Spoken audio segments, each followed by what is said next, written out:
Before we begin, we want to let you know that today's episode addresses sensitive topics, including abuse, sexual abuse, and suicide. These are difficult subjects, and we discuss them openly and honestly. If you're listening with children, or if these topics might be triggering for you, please consider carefully if, when, and how you'd like to listen.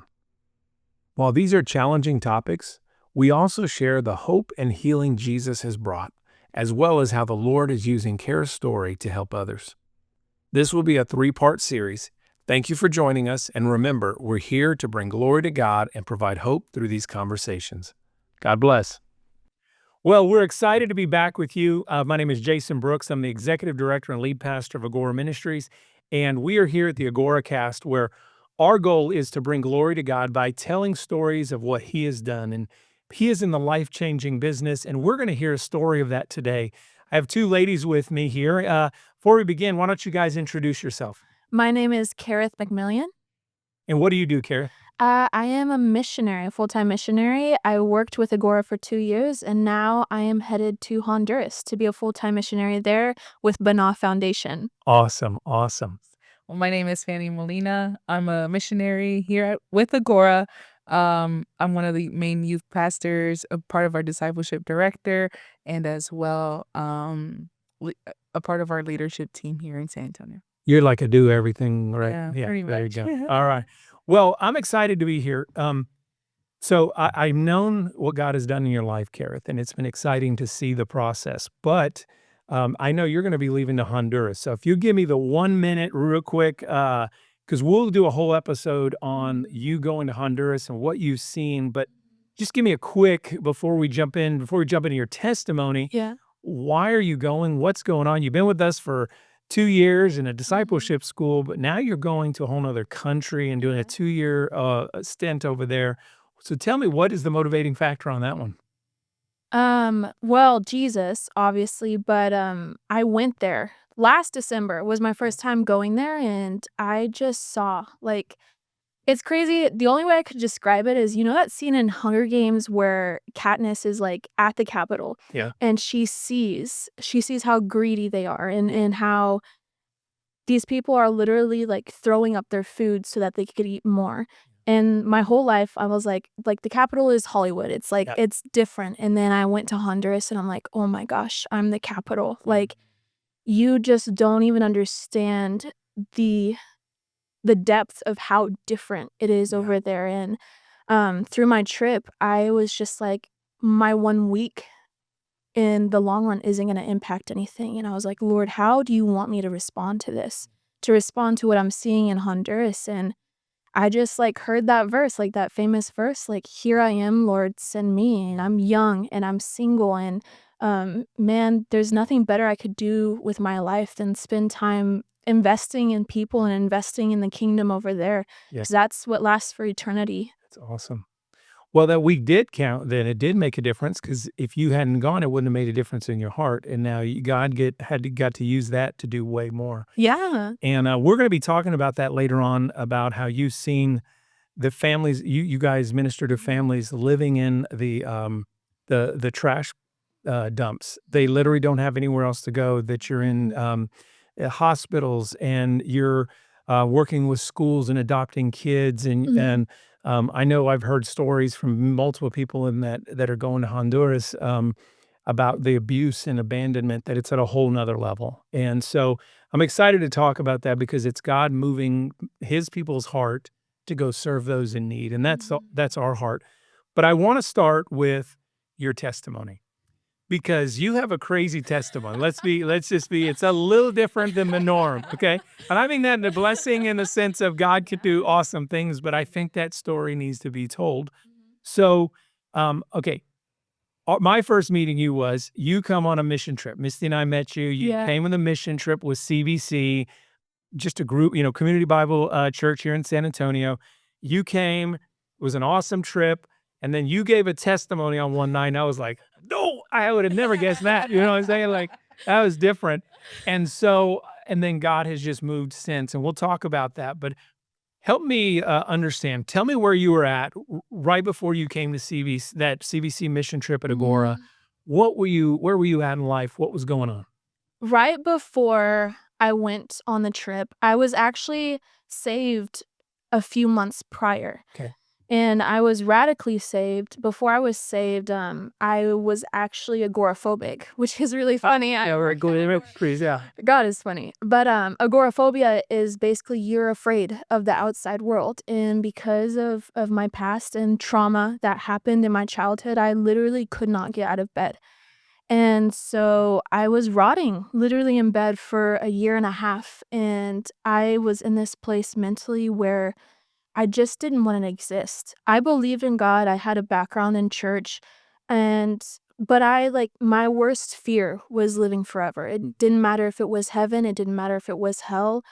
I was stuck in my own mind, and I hated who I was. And in bed I wouldn't get up. I wouldn't shower, I wouldn't look at myself in the mirror, I wouldn't brush my teeth because I did not feel valuable. I didn't feel I was worthy to do any of those things. And it got to a point where my muscles had atrophied and I could not stand up for 10 minutes. I was just in bed all day, and I would just read dark things all day long or sleep like 15 hours a day because I just didn't want to be there. Yeah. I didn't want to be awake. I didn't want to be in my own mind.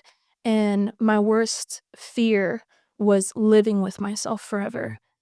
And so through that, my mom was actually attending a local church. I was living in Dallas at the time. Real quick, help me understand that state that you're in. You're talking about just living in darkness and living in hopelessness and living in worthlessness, feeling like you're worthless. But did you always feel that way? And then it just accelerated? Did you grow up? I mean, because you were by that time like 19 years old, 18 years old. 18, Okay. yeah. Had you lived like that your entire life, or did it really start hitting later on? I'm trying to just because I've never gone through anything like that, so I'm trying to understand. How did that happen? I mean, and I know your history, so you'd seen some traumatic things in the household Yeah. and very, very difficult things. And so did some of that trigger you? Did you just, again, did it compound or, how did you get there? It definitely compounded. I don't think you can just go hot and cold. Like, my early childhood was very normal to me. I would say, like, 9 years old and below, I was actually, like, normal, like, pretty happy. I didn't understand what was going on around me. And 9 years old is when my parents split up, and my dad actually filed for divorce for my mother on my brother's birthday. And he, prior to that, had been, like, taking photos of bruises that me and my family members had, and going around to our neighbors and, asking them to corroborate his story that my mother was crazy. And I still didn't understand that at 9 years old, but the separation happened, a lot of court battles, and I was separated between my mother and my father. And my father had an apartment that me and my 3 siblings would go to. And I have an older sister, and one day she just stopped going, and I didn't understand why, until CPS was called, and they explained to me what sexual abuse was. And, like, that's the moment that I just realized, like, the foundation of my life. Like, I believed my father loved me. He was a leader in the church, and, um there were times he did express love to me, but I learned what abuse was, and I learned what alcoholism was, and I learned all the things that he had done that I thought were normal and I thought were truth. They were my foundation of life, and it just came crumbling out from under me. Yeah.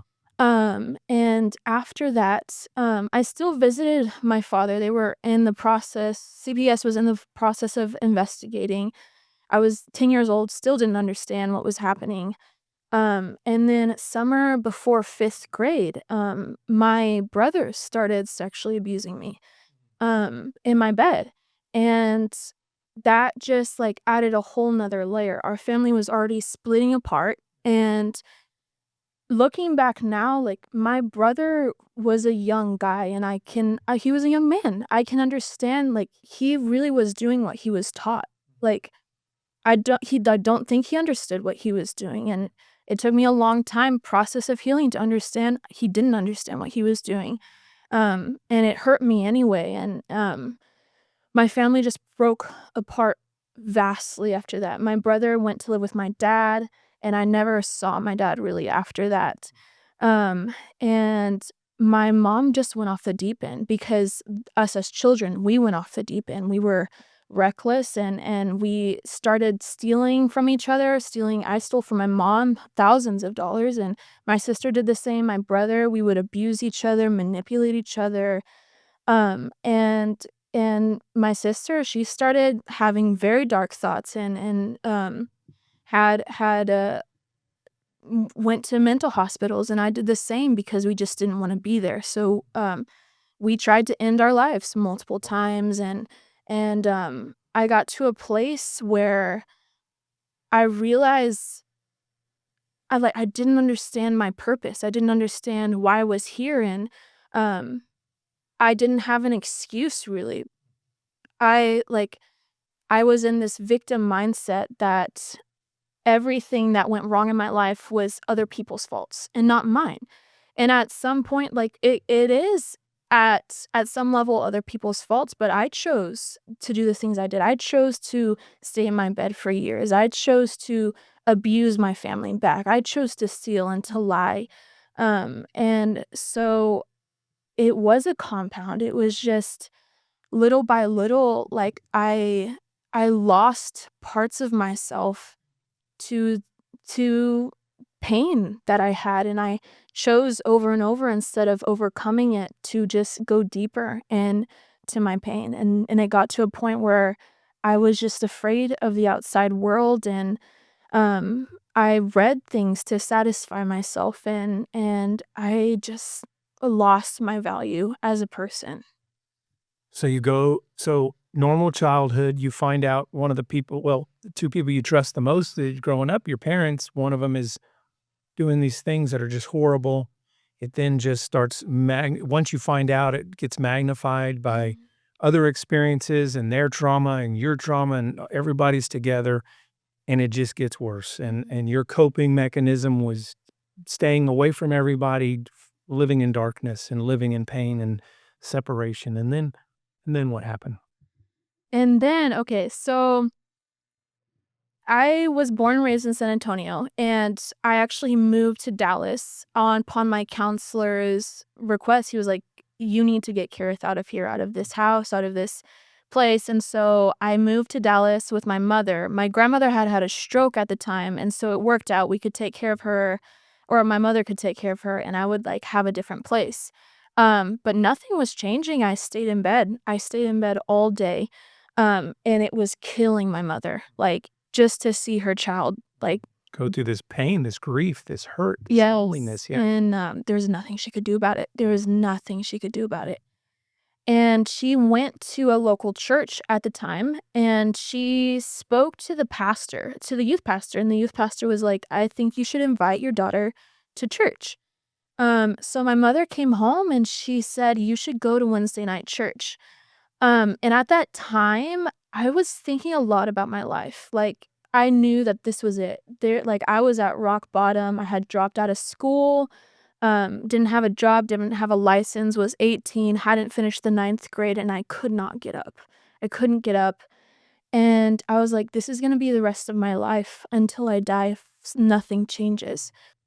And my body was rotting away. And I think it really was God. Like, I thought really hard about what I believed and why I believed what I believed, and what choices got me to where I was to be sitting in bed all day. And I would spend hours a day just thinking about that. And then my mom came home and invited me at just the perfect time. Yeah. And I was like, okay, I'm going to go. Oh, yeah. You know what? I'm going to go. And so I got out of bed and I showered for the first time in about 2 months. And my mother spent 6 hours brushing up my hair.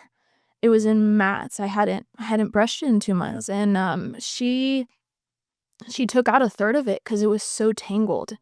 And I got ready for the first time in months and went to church. I couldn't stand. Yeah. I was just sitting there and worshiping and like taking it all in. And it was hard for me. I grew up in church like a lot of my pain came from a leader in the church. And I had so many preconceptions and lies in my mind because of the pain I had from the person I should have been able to trust, And um, that night, the message was about who God was as a father. And I don't know if y'all know this, but when you relate to God as a heavenly father, it's directly related to what you think of your relationship with your earthly father. And I thought like God was a manipulator who just used people how he wanted to use them, because that's who my dad was. And that message that night just debunked all of the lies and preconceptions that I had in my mind. And I said, God, if this is who you are, then I want it. I've got nothing else. Like, there's nothing else Yeah. for me. I got nothing. And so I was like, okay, like, I accepted Jesus as my savior. And I just remember, like, peace over my mind. Like, I felt restless my whole life. I didn't feel like I could ever rest in my mind. It was always chaotic and against me, and all these thoughts in my head that I just wanted to sleep the day away because I didn't want to be awake. And I just remember it like it was gone. Like, I had peace and the joy of the Lord. And I knew, like, in that moment, like, how much God had mourned for me. And I knew how he felt about me. And I felt love. And so, sorry. Um, after that day, my road to recovery began, and it wasn't easy. I was still reading these things. I was still like in bed most of the day. But the difference was like I was also reading the Bible. I was also spending time with God. And I got precious moments with him where it really was just me and him alone. Like, I hadn't met anyone else in the Christian faith. Like, I didn't really have a community, so it was just me and him. And um honestly, I miss that time. Like, those moments are so precious to me, and he showed me who he was and how much he loved me. And yeah, Wow. that's what So happened. then you come to know Jesus, not a religion. You come to know Jesus. Yeah. His love, his peace, you understand that you're a child of God that is loved and treasured, and that regardless of the poor examples you saw, he was real and it changed your life. But then all of a sudden you show up in an inner city of San Antonio on the west side Uh-huh. on a mission trip. Yeah. And obviously something happened there too, because you came back and ended up going through our discipleship school and then being on staff for the last couple of years. So tell us a little bit more about that. Yeah, so it was a few months after I had gotten saved. I was still mostly in bed, like, I didn't have muscles. Yeah. And I was reading the Bible, still struggling with things. God was slowly, like, renewing my mind. Yes. And a few weeks prior to the mission trip I went to, Mom called me and she's like, "Cherith, like, our home church in San Antonio, CBC, they're having a mission trip. I think you should go." And I was like, "No, Mom, I don't think I should go. Can't even stand up." And so she was like, "Okay." And a few weeks passed, and it was the day before the mission trip. Wow. Night before the mission trip. And um they had an opening. So the mission trip was full, and someone dropped out at the last minute, and the leader called my mother and she's like, "There's an opening." And so my mom's called me and she's like, "Cherith, there is an opening. Yeah. Let's drive tonight, 5 hours. Let's go. Yeah. You go to the mission trip tomorrow." And I was like, "No." Yeah. I was like, "No, Mom." And I hung up the phone and I sat there, and God just spoke. He's like, "Cherith, nothing is going to change if nothing changes. Ooh, it's good. You have to change something Yeah. for your life to change. Say that. And nothing is going to change if nothing changes. You have to change something for your life to change." And I was like, "Oh God, I don't want to do this. I really don't want to do this." But I was like, "I can't stay here. I cannot stay in this bed." So I called my mom. I was like, "Mom, I'll go." And she was ecstatic. She was so excited. So we packed up and drove that night, and I went on the mission trip. And I remember the first message that that of the mission trip was you speaking, Jason, and you talked about secret sin in our lives, and you had, like, this beautiful, like, delicious cake. You're like, "Who wants a slice?" And then you put up a video of a dog, your dog, like, pooping in the backyard, and you had put the poop in the cake. And he was like, "That's," and you were like, "That's hidden sin in your life. It will mess up your life. It will mess up your ministry." And I just remember thinking, um I can't quit the things that I'm doing right now for myself, but I can do it for the people I'm ministering to. And so that week honestly was the most physically and mentally exhausting week of my life. Halfway through, I was like, "Oh, I wanna go home. I can just call my mom." But I was like, "No, I can't quit. Like, this is the time. I can't quit. There's no going back." And I just saw a whole different part of ministry, and I grew up in San Antonio, and I never saw this part of it. I never saw the people here. I never saw the West Side and what they're going through in my own backyard. Yeah. And when I first got saved, I knew God was calling me to ministry as a career. He Yeah. calls all of us to ministry. But I didn't understand what that meant, and I thought it was a church, like, a church, and then I went on this mission trip, and I was like, "Oh my gosh, ministry is so much more than I thought it was." And, the kids I got to play with and the homeless people that I got to talk to and relate to, I was like, "This is ministry." Yeah. And at the end of the week, I remember you coming up to me and like, "You should apply for an internship, Cherith." And I was like, "I don't know about that. I don't think so." And the last night they called for a testimony, and um that week was like my first real breakthrough, like renewing my mind and breaking the chains of all the addictions I had. Was the first week where I had gone without my addiction. And it was a challenge for me. It was hard, and God moved so much through it, and I shared my testimony that night, and shared how much the week had meant to me. And after that, Real after quick, you're smiling. Do you remember that? Yeah. Yeah. What do you remember? Because I see you smile. I remember just her going up there and, like, saying, like, "Yeah, I was an agoraphobia or something like that." Phobia. And I was like, "Who is this girl? What is she doing?" And, I was like, "Why is she scared of us?" Because I didn't know what that was. And then she, like, shared about, like, her darkness and, like, things that she was going through, and I was like, "Oh my gosh." And then shortly I found out that you invited her to our DTS, and I was like, "What is Jason doing?" Like, I was like, "What in these prayers?" I was like, "How are we gonna help her?" Like, I don't know. But yeah, that was my thought, and it was actually really cool to see because I remember speaking to her. I sat with her, and I was like, "How's your week going?" She was like, "I'm tired. I wanna go home." And I was like, "Alright. Nice talking to you." Well, I remember as you're laughing because I remember sitting down and I remember talking to you and I could tell God is doing something in your life. And then I just felt like, okay, let me invite her. When you go, like you talk about now that you're saying it, I wrote it down. Nothing is going to change if you don't change something. That's what I was like, okay, this young lady needs to take a season and just get away from everything and be in a place, in a community of, hey, I'm taking a season to just hear Jesus's voice and be with him, with others around you. And then you gave your testimony. It's like, oh man, no, I missed a lot of that. It didn't change anything in my heart, but I'm just saying, oh my gosh, that was a lot deeper and more than I was expecting. And I even know that night multiple people responded to just like, "Oh my gosh, if God can do that there, they could help me in my life." I remember that. And so anyways, okay, so you go through that and then what happens? Okay.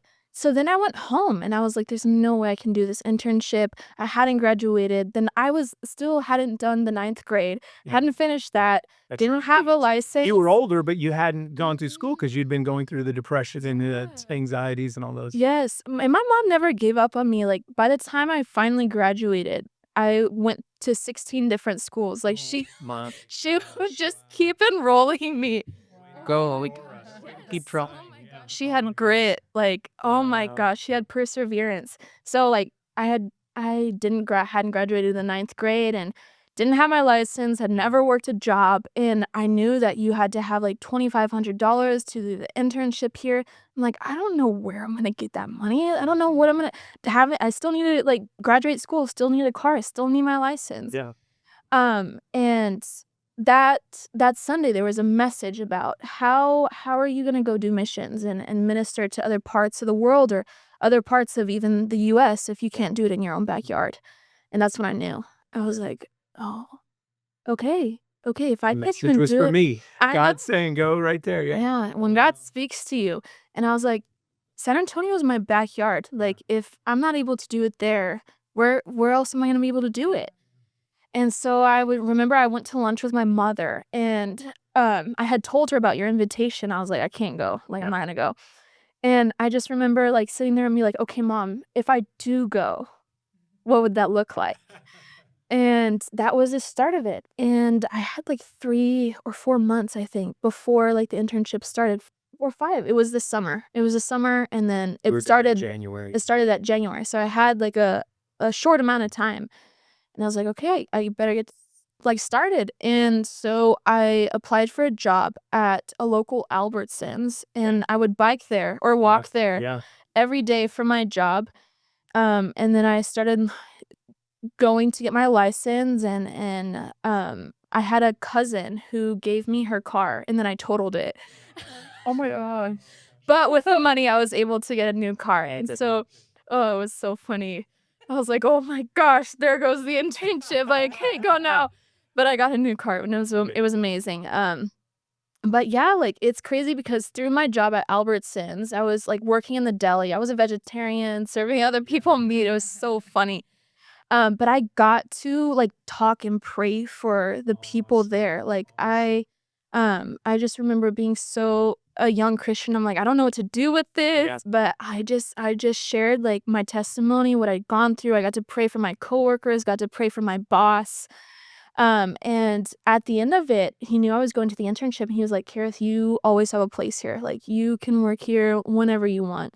And I was like, "That's God. That's God." It kind of returned value to myself. Like, Yeah.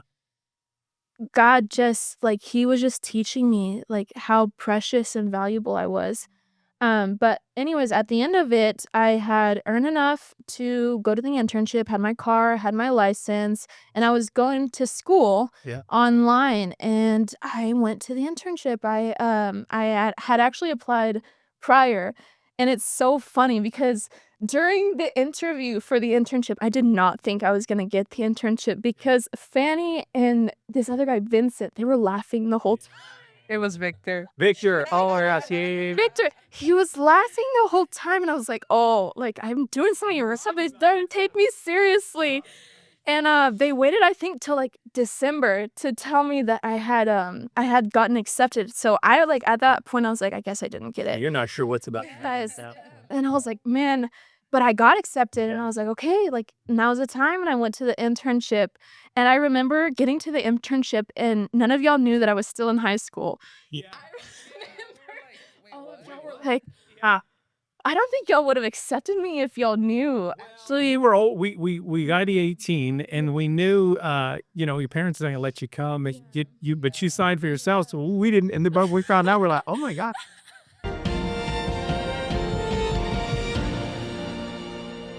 Thank you for watching the Agora Cast. Would you please subscribe? That way you know when we post a new episode or content.